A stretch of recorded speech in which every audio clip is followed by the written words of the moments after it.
අද කරන්න ඕන වැඩේ හෙටට කල් දාන එක ඔයාගේ ජීවිතයේ දිනපතාම වෙන දෙයක් වෙලාද හිතන්න. ඔයා අද කරන්න හිටපු වැදගත් වැඩේ ආයෙත් කල් ගියා. ඔයාට හිතෙන්නේ ඒක ඔයාගේ කම්මැලිකම නිසා කියලාද? නැහැ. ඒක එහෙම නෙමෙයි. අද අපි කතා කරමු ඔයාගේ මොළය ඔයාව රවට්ටන ඒ ප්‍රොක්‍රස්ටිනේෂන් උගුලෙන් ගැලවෙන්නේ කොහොමද කියලා.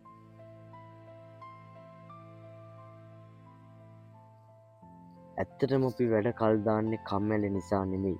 අපි වැඩ කල් දාන්නේ ඒ කාර්ය කරන්න තියෙන බිය නිසා. මට මේක හරියටම කරගන්න බැරි වෙයිද කියන බය නිසා. ඒ වැඩේ තියෙන අපහසුතාවය නිසා. අපේ මොළය උත්සාහ කරන්නේ ඒ පීඩනයෙන් මගහැරලා తాවකාලික සතුටක් හොයාගන්න. මේක හරියටම හිතේ තියෙන බරක් වගේ. ඒත් අන්තිමට ඒ බර ඔයාට තවත් පීඩනයක් වෙනවා.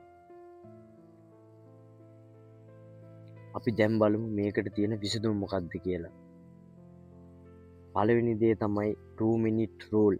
යම් වැඩක් කරන්න මිනිත්තු 2කට වඩා අඩු කාලයක් යයි නම් හිත ඉන්නේ නැතුව ඒක දැන්ම කරලා ඉවර කරන්න. දෙවෙනි දේ ලොකු වැඩක් කොටස් කරන්න.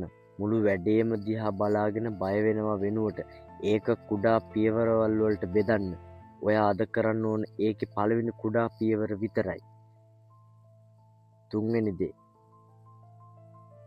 වැඩක් අකුරටම කරන්න හදනවට වඩා ඒක පටන් අරගෙන අවසන් කරන එක ගැන විතරක් හිතලා ඒක අවසන් වෙන පිළිවෙලට වැදගත් විදිහට ඉවර කරන්න බලන්න.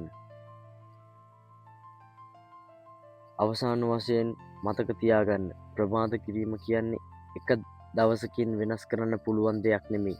ඒත් අද ඔයා තීරණයක් ගත්තොත් ඒක වෙනස් කරන්න ඔයා අනිවාර්යයෙන්ම දිනනවා. ඔයාගේ ලොකුම අරමුණ මොකක්ද? ඒක අදම පටන් ගන්න. මේ වීඩියෝ ඔයාට උදව් වුණා නම් ලයික් එකක් දාලා channel එක subscribe කරන්න. අපි තවත් මේ වගේ වීඩියෝ එකකින් හමු වෙමු. බොහොම ස්තුතියි.